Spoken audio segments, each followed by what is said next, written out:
I'm sipping black coffee on my porch, watching the sun rise over Maple Hollow, the kind of neighborhood people brag about on Zillow listings. Manicured lawns, identical mailboxes, and smiling joggers waving at passing Teslas. It's quiet, orderly, perfect.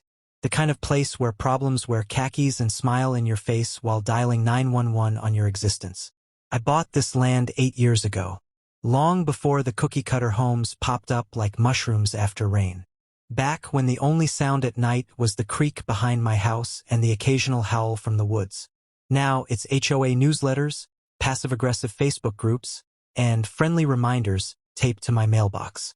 Still, I mind my business. I built my custom home right at the top of the hill, overlooking the neighborhood like a silent sentinel. Most folks wave. Some stare. A few avoid eye contact altogether. I'm the only black homeowner in Maple Hollow. They don't say it outright. Of course not. They say things like, "Oh wow, I didn't expect you to live here." Or, "You must be doing really well for yourself." Polite microaggressions wrapped in smiles. I've learned to let them roll off me like rain on a windshield. I've got thicker skin than this neighborhood has grass. "Mr. King," a voice calls from across the cul-de-sac. It's Jenny, mid-50s, PDA President Energy, blonde bob, cardigan even in 80-degree weather. She's jogging over with a clipboard in hand and a smile just a little too tight. "Morning," I nod, standing. "I just wanted to remind you, again, about the garden gnome." I blink. "The what now?" She points at the stone gnome I placed by my walkway. "Handcrafted. From Ghana. A gift from my late grandfather. His presence subtle, spiritual. We have regulations about lawn ornaments. Nothing tribal or distracting." She adds, flipping a page on her clipboard. "Tribal?" I stare at her, my smile fading. "I'll look into it," I say flatly. "Great. We just want to keep the community uniform. You know?" She waves, jogs off like she didn't just step on something sacred. I exhale, slow. I know better than to make a scene. But that was no simple lawn critique. It was a warning wrapped in policy. One I can't ignore. Later that evening, I find a fine taped to my door. $500 for unauthorized decorative elements. No phone call, no email, just a fine. And a printed copy of HOA Rule 14b.2. Exterior decorations must conform to community aesthetic standards. The gnome stares up at me from the lawn like it knows what's coming. I don't remove it, but I do start digging through some old paperwork. Deeds, easements, maps. There's something these people don't know about Maple Hollow. They built their perfect little world on top of mine. And I own the only road that leads in. The fines keep coming. One for overgrown hedges that I trimmed 2 days before the citation. Another for parking violations because my cousin's car didn't match the HOA's vehicle appearance guidelines. $200 here, $300 there. Nickel and dime to death. It's like they've got a telescope trained on my property 24/7. I start documenting everything. Dates, photos, emails. I even install a motion camera above my porch, not for security but for proof. Something's off. Too calculated to be random, but too quiet to accuse outright. Then comes the anonymous letter. Typed, "No return address." Slipped into my mailbox, which is a federal offense, but I digress. Maybe your kind would be more comfortable somewhere else. Maple Hollow isn't the place for your people. We like order here. I stare at the words, bile rising in my throat. It's the kind of venom that hides behind policies and bylines. No fingerprints, no names, just that rotten stench of cowardice wrapped in community concern. That night, I sit on my back porch, looking down at the road that curves like a lazy snake through the neighborhood. My road, the one they all drive on, jog past, walk their golden retrievers beside. They don't know, of course. The HOA bought this land from a developer, but the road was never part of that deal. My lawyer made sure of it when I sold the adjacent lots. Easement rights granted, not owned. I've just never had to exercise it. Until now. The next morning, I attend my first HOA meeting. It's held in the community center, granite countertops, Keurig coffee, and posters about pet waste disposal. A circle of lawn chair dictators sit around a long oak table. Jenny's there, of course, leading the pack with her ever-present clipboard. But it's the man beside her who draws my attention. Logan Bennett, late 40s, sharp jaw, polo shirt tucked a little too tight into khakis. The kind of man who introduces himself with a firm handshake and a resume. Former cop, now community coordinator. He doesn't smile when I walk in, doesn't even blink, just watches me like I walked into his precinct instead of a public meeting. Well, he says, voice smooth like oil on a slick road. Mr. King finally joins us. Thought I'd see what my dues are paying for. I reply, keeping my tone light. His eyes don't leave mine. We just want to ensure everyone's following the rules. Keeping the neighborhood safe, clean, uniform. There it is again. Uniform, their favorite euphemism. Jenny jumps in, feigning sweetness. We're actually reviewing some complaints about your property tonight. Minor stuff, of course, but we believe in transparency. They smile at each other like they've rehearsed it. I sit quietly through the meeting, taking notes. But inside, I'm boiling. This isn't about gnomes or hedges. This is a slow, silent war. And these people have no idea they just picked a fight on the only road out of here. The next citation is the tipping point. Unauthorized structure, stamped across a photo of my shed. A shed I've had for 5 years. Permitted, inspected, approved. But now, according to the HOA, it violates height restrictions. They're demanding immediate removal or a $2,000 fine. I've had enough. I show up at the next HOA meeting with a file folder thick as a law textbook. Permits, receipts, emails, timestamped photos. I lay it all out on the table in front of them, page by page. Jenny won't meet my eyes. Logan? He leans back, arms crossed, wearing that smug smirk that makes my blood simmer. That structure wasn't reviewed under the new guidelines, he says smoothly, like he's reading from a script. Those took effect January 1st. My shed predates those guidelines by 4 years. The board still reserves the right to revisit previous approvals under amended community standards. Jenny chimes in, her voice sickly sweet. That's not how the law works, I say flatly. Logan shrugs. It's how this neighborhood works. I see it now. The way they trade glances. The quiet nods.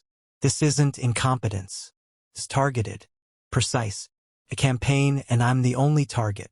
So I fight back. I reach out to a neighbor, Malik, who moved in 6 months ago. Pakistani-American. Friendly. Keeps to himself. I ask if he's had any HOA issues. His eyes darken.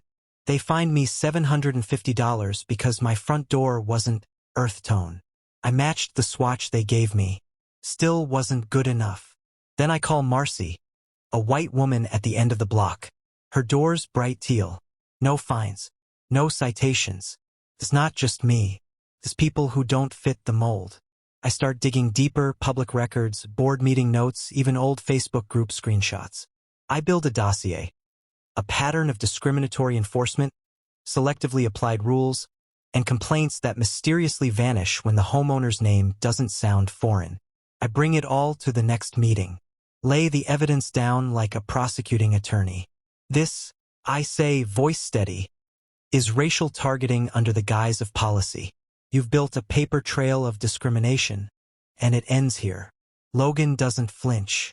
He smiles and slides a document across the table. Per the HOA's bylaws, he says, tapping the paper, we're issuing a formal motion to revoke your voting privileges and suspend your membership for failure to comply with community standards. My stomach turns. You're removing me from the board?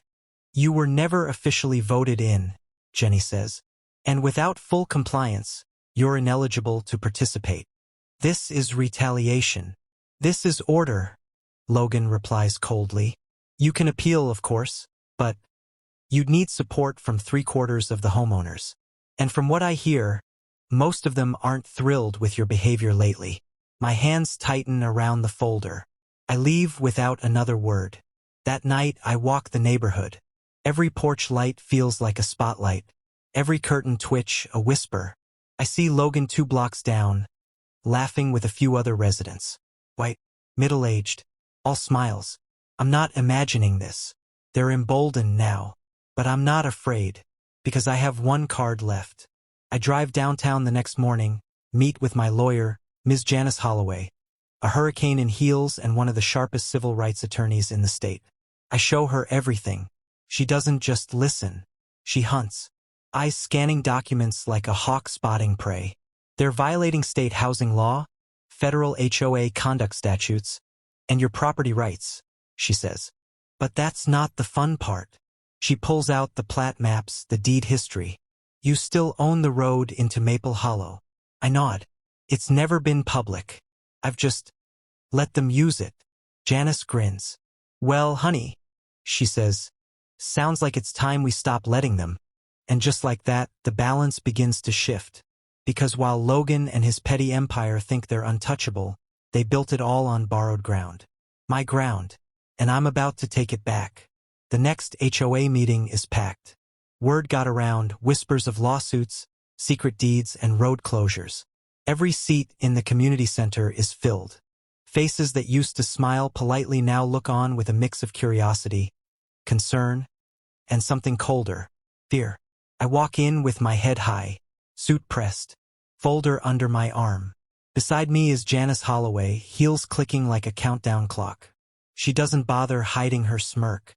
Logan's already seated at the front, arms spread along the back of the chair like he owns the room. Jenny's beside him, nervous, clutching her clipboard like it's a lifeline. Well, Logan says, loud enough for everyone to hear. Look who's come dressed for a funeral. Chuckles ripple through his corner of the room. I keep my eyes on him. Yeah. I reply, smooth as ice. Just didn't expect it to be yours. That gets quiet real fast. I'll remind everyone this is a formal board meeting, Jenny says, clearing her throat. Let's maintain decorum. Janice agrees, unpacking documents with surgical precision. We're here to formally address Mr. King's unlawful citations, retaliatory penalties, and the HOA's abuse of authority. Logan waves a hand dismissively. Please, we've already explained this is about noncompliance. Mr. King refuses to follow the same rules as everyone else. No, I cut in. I refuse to follow your version of the rules, the ones you twist to suit your bias. He stands slowly. Careful now, that's a serious accusation. And I have serious proof. I hand Janice the folder. She distributes copies to every board member, every resident in the front rows. Citations compared to code. Photos of white residents violating the same rules with no consequences. Testimonies. Screenshots of Logan's posts in a private Facebook group filled with racially charged jokes and comments. People start murmuring. Eyes widen. Jenny turns pale. You think you're clever, Logan sneers. But none of this will stick. You don't have authority here. This is my neighborhood. No, I say, stepping forward. This is my land. He laughs loud, mocking. You own your lot. Congratulations. I shake my head. Not just my lot. The road. The only road into Maple Hollow. The silence is instant. Then Logan scoffs. That's nonsense. Janice opens her briefcase. Filed with the county this morning. Updated survey maps. Title deed. Easement agreements. Mr. King has owned that road since 2016. He permitted the developer access. That permission was never transferred to the HOA. Logan's face drops. Effective immediately, Janice continues, handing over copies of the cease and desist letter. All non-emergency traffic on Mr. King's private road will be restricted until further notice. Residents are panicking now. Questions fly. You're joking. Wait, is that legal? How will we get out? Jenny tries to regain control. This is extortion. He can't do this. Janice smiles like a shark. It's called property rights. Look it up. Logan steps toward me, anger bleeding into every word. You think you've won? You shut down a road and think that makes you some kind of hero? I don't flinch. I'm not a hero. I'm a man who gave you the benefit of the doubt, who let you walk on my road, through my peace, while you waged war under the mask of policy. I turn to the crowd. my voice rising. I've been harassed, fined, threatened. Not because of my lawn or my shed, but because of who I am. And I'm done being silent. Logan lunges forward, face red, but a uniformed deputy, called in by Janice just in case, steps between us. Sir, the deputy warns, hand near his belt. I suggest you take a seat. Logan freezes. His authority, his swagger evaporated. And for the first time since this war began, I see it in his eyes. He's lost. Not just the argument. Everything. The ground beneath his feet was never his to stand on. Logan doesn't sit. He paces. Jaw clenched, hands balled into fists, scanning the crowd like he's searching for a lifeline. Jenny is whispering to him, frantic now, her facade cracking. But it's too late. The residents are no longer looking at me like a problem. They're looking at him like a scandal that's just come to light. I want a recess, Logan snaps. This isn't a courtroom, Janice replies smoothly. And you're not in charge anymore. A man in the back, gray-haired, blazer, HOA founding member, stands up. Is this true? He asks, his voice calm but commanding. You said the HOA had legal control over the roads, Logan. Logan stammers. I was told the easement was permanent, that it transferred when the board took over management. No, Janice cuts in. That would have required a recorded deed transfer and compensation. Neither happened. The original easement only permitted access, which Mr. King can revoke with written notice, like he did this morning. Whispers rise like a wave. I can feel the shift in the air. This isn't just awkward, it's a reckoning. But I'm not done. There's more, I say, locking eyes with Logan. You remember that anonymous letter I got? He stiffens. I step forward, pulling a flash drive from my pocket. Turns out, it wasn't so anonymous after all. Janice nods to the AV volunteer near the back. He plugs it in and the projector screen flickers to life. Grainy, timestamped security footage fills the wall. A hooded figure walking up to my porch. Gloved hands. A piece of paper slid into my mailbox. Janice pauses the video, zooms in. Enhanced at a local lab, she says. Using facial recognition, gait analysis, and vehicle tracking from nearby Ring cameras. The screen shifts, side-angle footage from a neighbor's doorbell cam. Same person walking away, pulling off the hoodie. Logan Bennett. The room erupts. No way. Oh my God. I knew it. Jenny stands up, shaking her head. That doesn't prove anything. He could have been. Maybe he was delivering a flyer. I wasn't. Logan barks, voice cracking. This is doctored. You can't prove I wrote that. But Janice is already holding up another paper. We don't need to. A handwriting expert confirmed the typed letter matches prints from a discarded HOA memo with your initials. You left it in the community dumpster, careless. Logan stares at it like it's a noose. I lean in. You wanted me gone so badly you risked a federal offense. Harassment. Mail tampering. Discrimination. You thought the rules didn't apply to you. Logan lashes out. This is all manipulation. He's weaponizing race, trying to make himself the victim. He's playing the race card. Enough! The gray-haired board member snaps. Silence. He turns to me, and for the first time his voice carries weight. Mr. King, on behalf of the HOA, I apologize. We were misled, and we failed to protect you. His gaze moves to Logan. You are hereby suspended from all board duties effective immediately, pending formal removal, and you're being referred to the authorities. Logan's mouth opens, but nothing comes out. The deputy, still nearby, steps forward. We'll need to speak with you outside, Mr. Bennett. Panic floods his eyes. You're arresting me? Not yet, the deputy replies. But after we review the footage and statements. Don't go far. Logan turns to Jenny, desperate. Do something. But she's already backing away, shaking her head. I didn't know.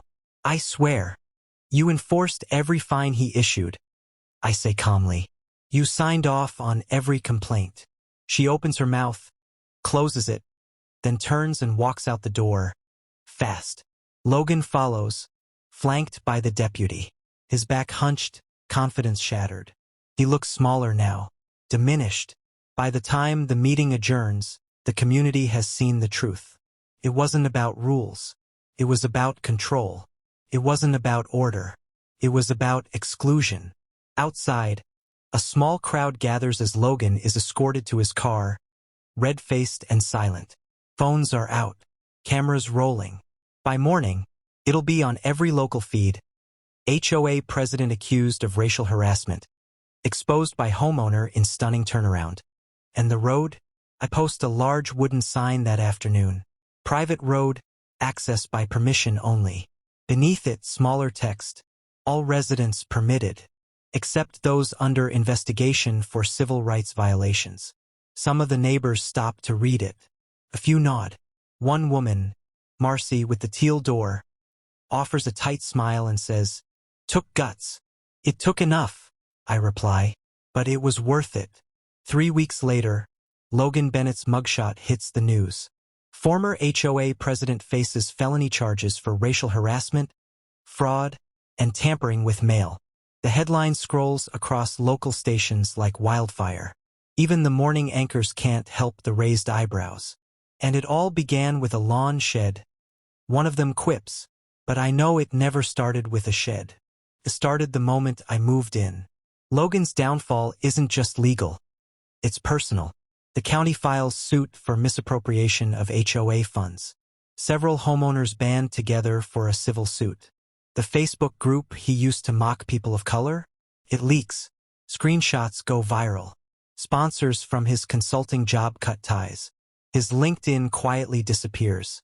The man who strutted through Maple Hollow like a king? Now he's just another disgraced name on a list of racists who flew too close to power. Meanwhile, the road stays closed to him. My peace returns slowly, like dawn breaking through thick fog. The constant HOA letters stop. The fines are overturned. I receive a formal written apology, hand-delivered by the interim board president. "We failed you," she says, eyes lowered. "You stood your ground when the rest of us looked away." I nod, but I don't let her off easy. "Silence is a side," I reply. "You chose his." Her face falls. She nods. "We're trying to do better." It's a start. Around the neighborhood, things shift. A white couple who never made eye contact before now wave every time they jog past. Marcy from the teal door invites me to her book club. "We're reading Stamped," she says, half apologetically. The black delivery guy who used to hurry down the street slows down now, exchanging nods with me like we share a quiet understanding. Change isn't dramatic. It's awkward. It stumbles before it walks. But it's real. And sometimes it comes in the form of a knock at the door. It's James, my next-door neighbor. Middle-aged. Always trimmed hedges and conservative bumper stickers. He stands on my porch with his cap in his hands. Eyes low. "I owe you an apology," he says. I wait. I knew Logan was off, but I didn't want to get involved. Figured it wasn't my fight. "Until it became inconvenient for you," I say evenly. He nods. "You're right." I don't say anything for a long moment. Then I step aside. "You want to make it right?" Ask. He lifts his head. "There's a community vote coming up about who gets on the new board. I'm running." A small smile touches his lips. "You got my vote." Finally, I think. It's not about revenge. It's about recognition. Later that evening, I walk to the end of the road. The sun sets behind the trees, golden light spilling across the pavement I own. Every inch of it hard-earned. The air is still, peaceful, mine. And at the edge of my property, I stop and take a breath so deep it fills my whole chest. This road, it was never about asphalt or legal rights. It was about boundaries, dignity, ownership of my space, my voice, my right to exist without apology. They tried to push me out.